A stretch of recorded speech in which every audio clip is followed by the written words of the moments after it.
আসসালামু আলাইকুম রহমতুল্লাহ। সুপ্রিয় শিক্ষার্থী, আশা করি তোমরা ভালো আছো।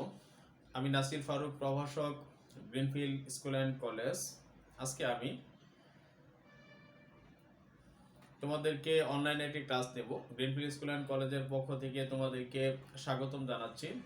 বিশেষ করে ফিন্যান্স, ব্যাংকিং, বিমা এই ক্লাসের তোমাদেরকে বা এই ক্লাসটি তোমরা শোনার জন্য বা দেখার জন্য তোমাদেরকে স্বাগতম জানাচ্ছি।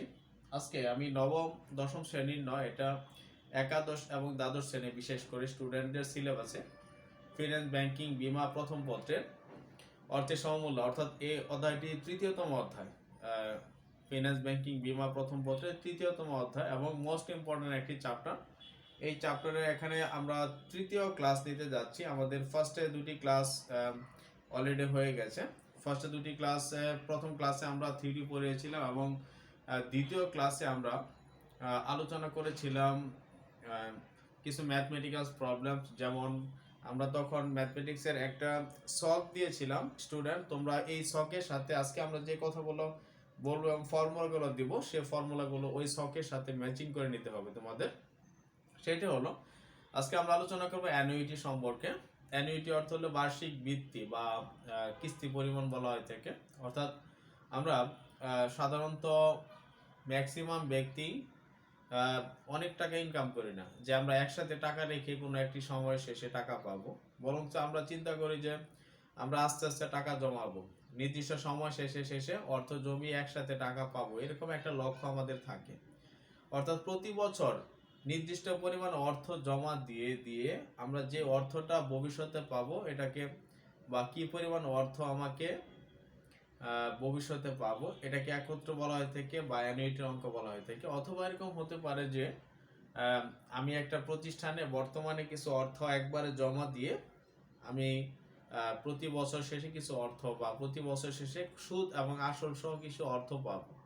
সো সুদ এবং আসল সহ যে অর্থটা আমরা পাবো, এই অ্যামাউন্ট পরিমাণটা বা এই অ্যামাউন্টটাকে বলা হয় কিস্তি। আর এই কিস্তিটা সাধারণত নিজস্ব সুদ থাকে এবং আসল টাকা থাকে, দুই ধরনের অর্থ থাকে।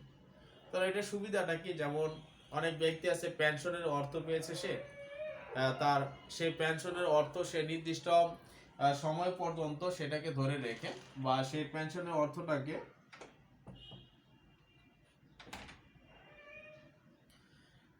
সেই পেনশনের অর্থটাকে একটি নির্দিষ্ট সময়, মনে করো যে পেনশনের অর্থটাকে একটি ব্যাংকে রাখার মাধ্যমে সে তার জীবন নির্বাহ করতে পারছে। অর্থাৎ সে 10 বছর 15 বছর যতদিনই বেঁচে থাকুক না কেন সেখান থেকে একটি নির্দিষ্ট পরিমাণ অর্থ সে পাচ্ছে, এই সুবিধাটা পেয়ে থাকে। তাছাড়া হলো অনেক ব্যক্তি আছে অর্থ ভবিষ্যতের জন্য জমাতে চাচ্ছে কিন্তু তার ইনকামটা মিনিমাম, সামান্য কিছু ইনকাম করে। এই অবস্থায় সে কি করবে, প্রতি বছরই হালকা হালকা করে মানে কিছু কিছু করে টাকা জমাবে, নির্দিষ্ট পরিমাণ টাকা। আর এইভাবে সে ভবিষ্যতে একটি বিশাল অর্থ বা অনেকগুলো অর্থ একত্র করতে পারবে। সো প্রিয় শিক্ষার্থী, আমাদের এনি সিচুয়েশনের ক্ষেত্রে বা আমাদের ব্যক্তিগত লাইফের সুবিধার জন্য বিজনেসের ক্ষেত্রে বা বিশেষ করে অর্থের সময়মূল্যটা খুবই উপযোগী। সো আমরা একটু দেখি আমাদের অর্থের সমমূল্যের ক্ষেত্রে কোন শর্তের ক্ষেত্রে এই কিস্তির সূত্রগুলো অ্যাপ্লাই করে থাকি। দেখো প্রিয় শিক্ষার্থী, আমরা এখানে তোমাদের ওই ফর্মুলার সাথে এই কথাগুলো একত্রে তোমরা অ্যাপ্লাই করবে, ঠিক আছে? সেটা হলো দেখো, দুই ধরনের অর্থ থাকে, আমরা জানি দুই ধরনের ফর্মুলা থাকে।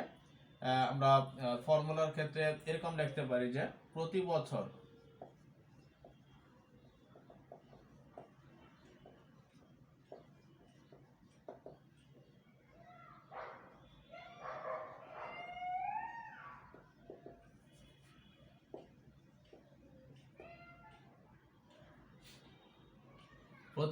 সমান অর্থ পাওয়ার জন্য অথবা সমান অর্থ জমা দিয়ে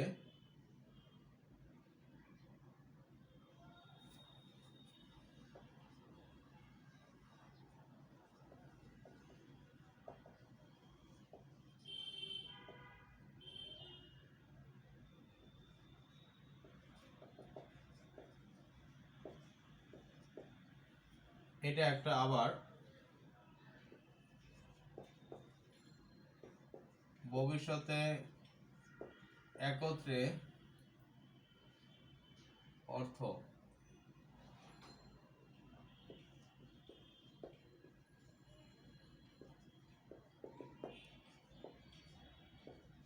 জন্য প্রতি বছর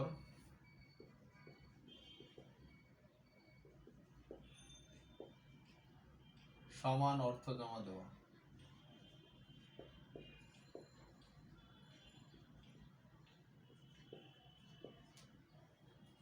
বা সমান অর্থ জমা দিলে এই সকল ক্ষেত্রে সূত্রগুলো বসে। তাহলে দেখো প্রতি বছর সমান অর্থ পাওয়ার জন্য একত্রে বর্তমান অর্থ জমা দিব।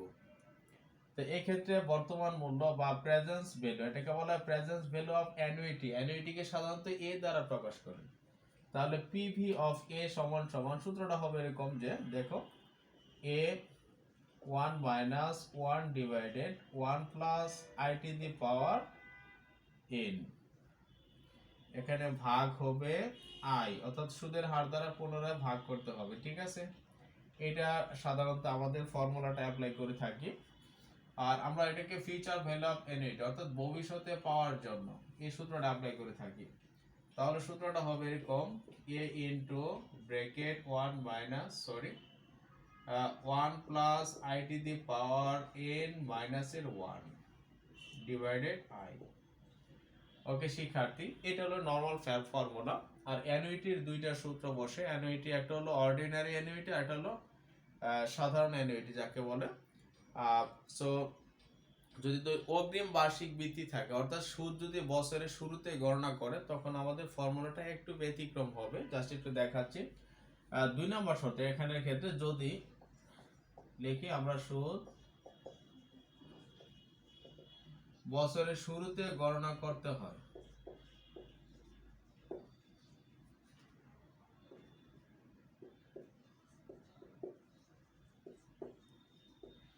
তাহলে জাস্ট ফর্মুলাটা একটু চেঞ্জ হবে। সেটা হলো প্রেজেন্স ভ্যালু অ্যানুইটি, এটাকে অ্যানুইটি ডিউ বলা হয়ে থাকে।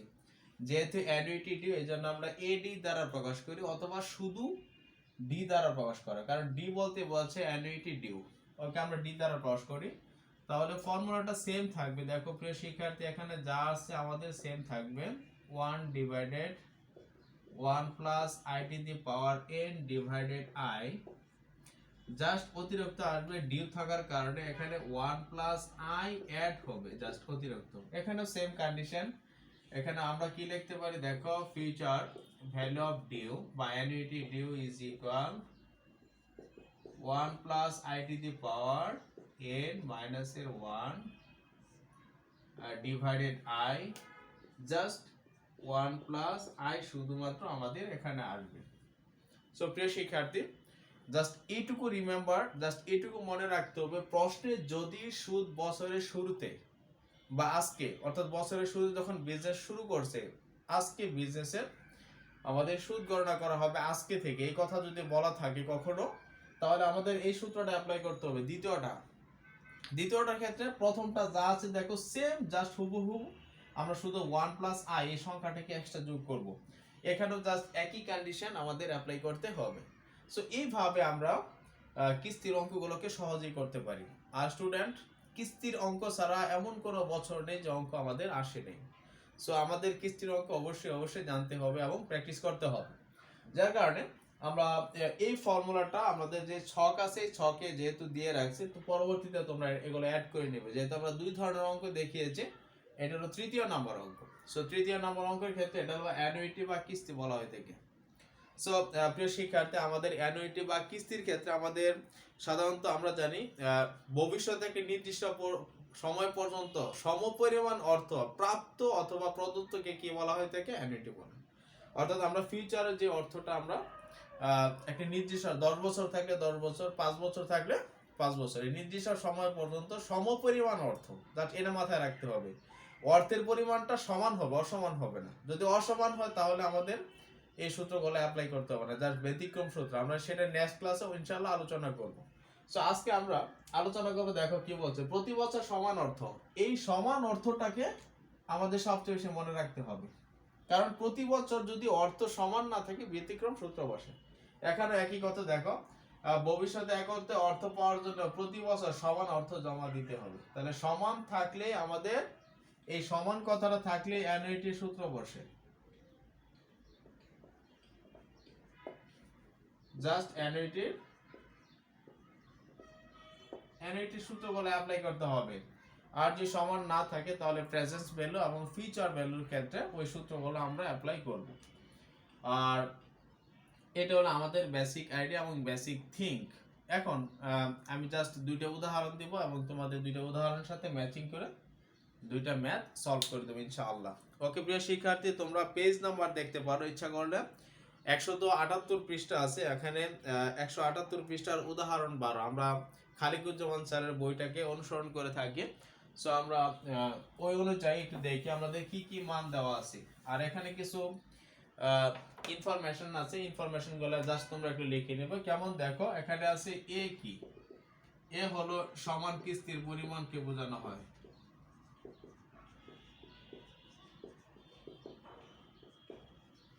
সমান কিস্তির পরিমাণ, এটাকে ইংলিশে বলা হয় অ্যানুইটি অথবা বলা হয় থেকে বার্ষিক বৃত্তির পরিমাণ। ওকে স্টুডেন্ট, এখানে আরেকটা information present value, future value of A, আরেকটা হলো প্রেজেন্ট ভ্যালু অফ এ। তাহলে ভবিষ্যতে একত্রে অর্থকে বোঝানো হয়। দেখবা পরীক্ষার মধ্যে হয়তোবা এর মান দেওয়া নেই, সবকিছু দেওয়া আছে, তখন এর মান বের করতে হবে। আর যদি ভবিষ্যতে আমাদের এর মান দেওয়া আছে তাহলে অবশ্যই ফিউচার ভ্যালু অফ অ্যানুইটি বের করতে হবে। জাস্ট এই দুইটা জিনিসকে ধরাটাই আমাদের বেসিক থিং। তাহলে আরেকটা হলো প্রেজেন্ট ভ্যালু অফ অ্যানুইটি, হলো বলতে বোঝাচ্ছে বর্তমানে একত্রে অর্থকে বোঝানো হয়।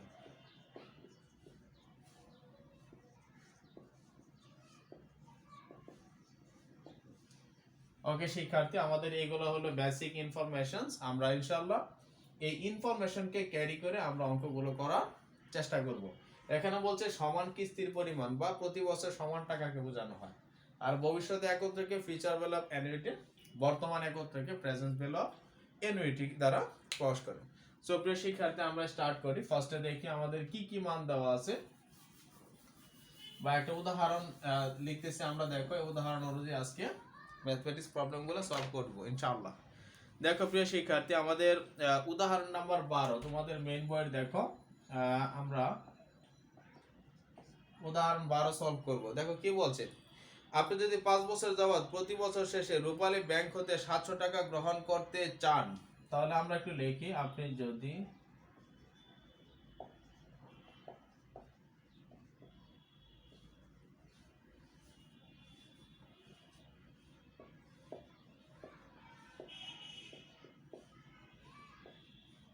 প্রতি বছর শেষে ব্যাংক হতে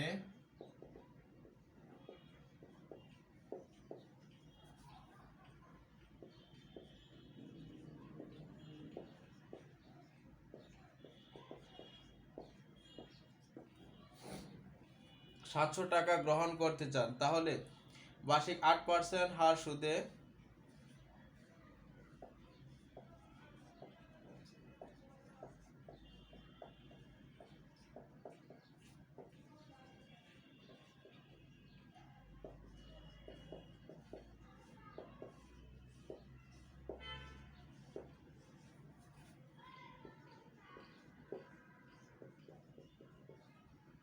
ওকে শিক্ষার্থী, আমাদের এখানে সুন্দর কথাগুলো চলে আসছে।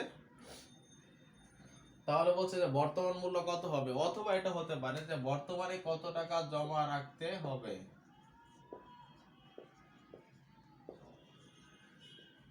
বর্তমানে কত টাকা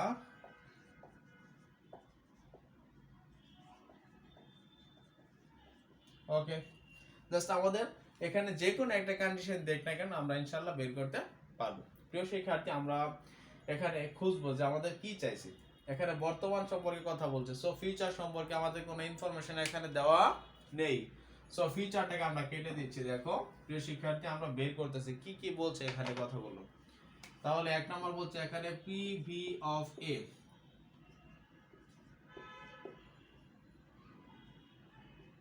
বর্তমানে একত্রে অর্থকে বোঝানো হয়, আমরা জানি এটা দ্বারা। সো প্রিয় শিক্ষার্থী, আমরা খুঁজবো হয়তো বা এখানে এ দেওয়া আছে অথবা কি দেওয়া আছে। দেখো তো এখানে পিভি দেওয়া আছে, যে কোনো একটা দেওয়া আছে।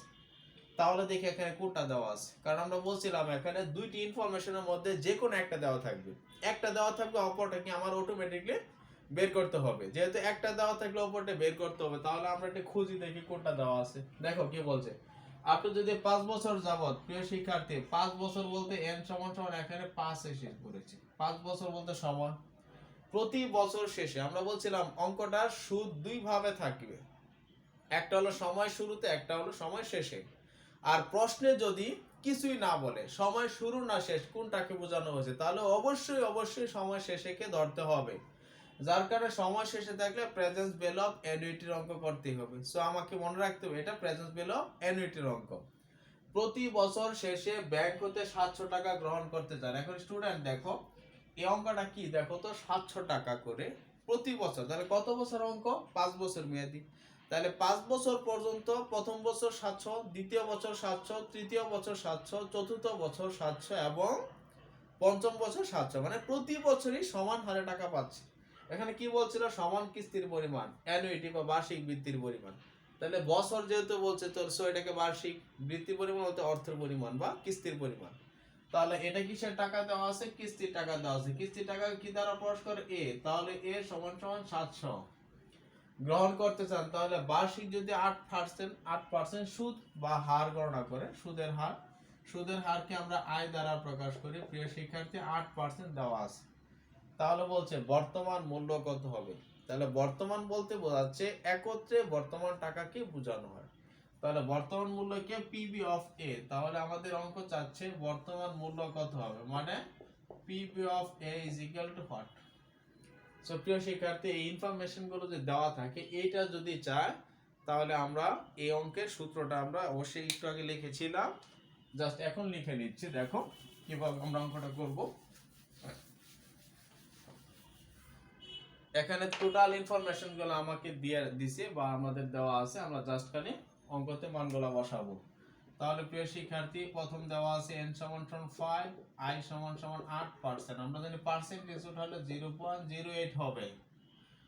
আমাকে চেয়েছে pv of a is equal to what, আর আমাদের এর মান দেওয়া আছে 700। এই ইনফরমেশন গুলো দিয়ে আমাকে বলবে অঙ্কটা করার জন্য। সো প্রিয় শিক্ষার্থী আমরা লিখব, আমরা জানি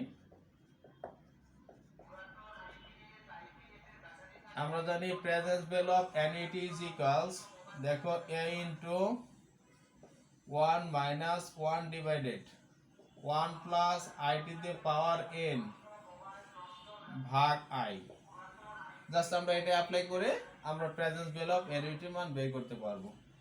তাহলে দেখো এর মান কত আসছে আমাদের, দেখো প্রিয় শিক্ষার্থী 700 টাকা, bracket 1 minus 1 divided 1 plus i বলতে সুদের হার, দেখো এখানে দেওয়া আছে 0.08 টু দ্য পাওয়ার n বলতে number of year 5, second bracket divided i বলতে সুদের হার 0.08 আসছে।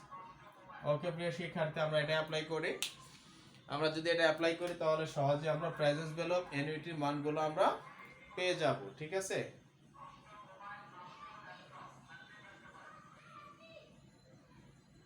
তাহলে দেখো প্লিজ একটু আমরা বের করতেছি। এখানে 1 মাইনাস 1 ডিভাইডেড, জাস্ট তোমরা ফার্স্ট একটা কাজ করবে, এটা মনে রাখবে এই অপশনের অঙ্কটুকু আগে করব আমরা, এইটুকু এটা পরে করব। তাহলে ফার্স্টে এইটুকু বসাবো, এটা বসা সমান সমান দিয়ে ভাগ করব 0.08 দ্বারা।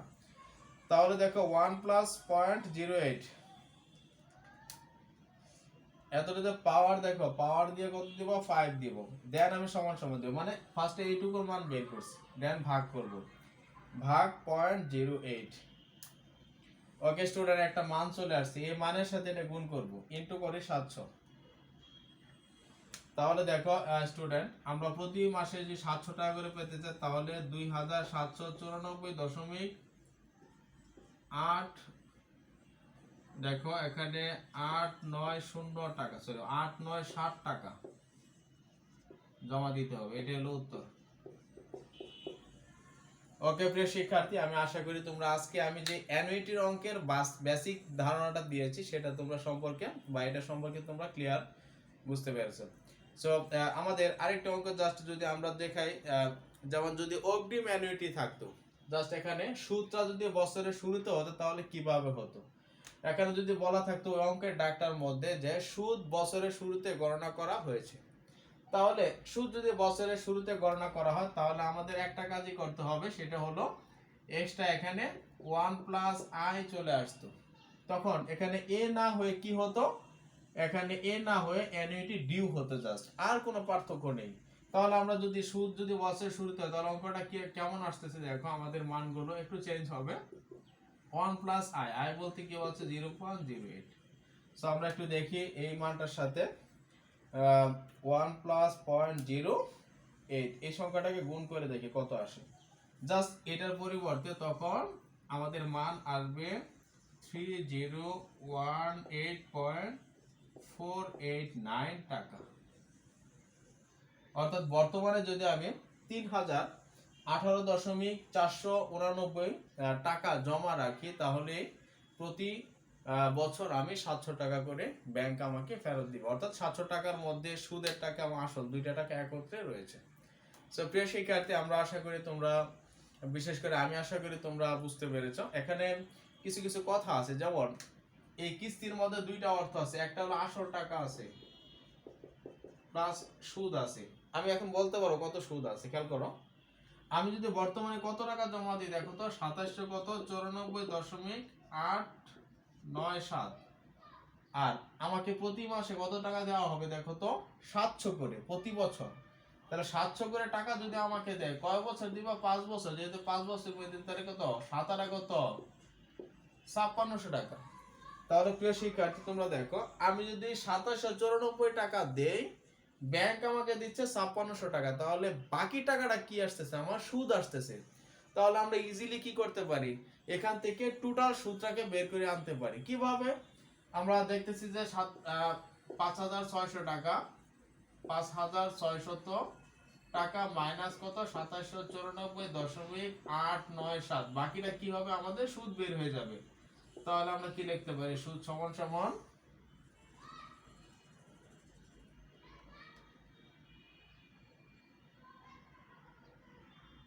সরি আমি একটা ইনফরমেশনটা ভুল বলতেছি, সেটা হলো দেখো 5 সাথে কত, 3500 টাকা, সরি।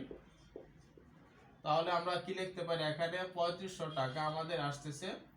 3500 টাকা থেকে আমরা এটা বাদ দিতে পারি, বাকি টাকা কি আমাদের কোম্পানি আমাকে সুদ হিসেবে, মানে এক্সট্রা যে টাকাটা আমি জমা দিছি সেই টাকা আমার সুদ অ্যাড করবে। তাহলে 3500 টাকা মাইনাস 2794 টাকা, জাস্ট আমরা বাদ দিই দেখো, তাহলে আমাদের আসছে 706 টাকা।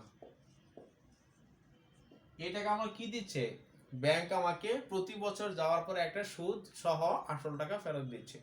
এইভাবে সে 7টা কিস্তির মাধ্যমে এই 2794 টাকাকে সে আমাকে 3500 টাকা আকারে ফেরত দিবে।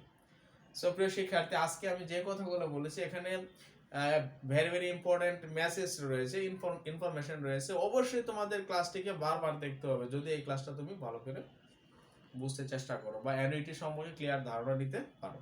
সো আমি আশা করি তোমরা বুঝতে পেরেছো। এই বলে আজকে আমার কথা শেষ করছি। সবাই সুস্থ থাকো, ভালো থাকো, আল্লাহ হাফেজ, আসসালামু আলাইকুম ওয়া রাহমাতুল্লাহ।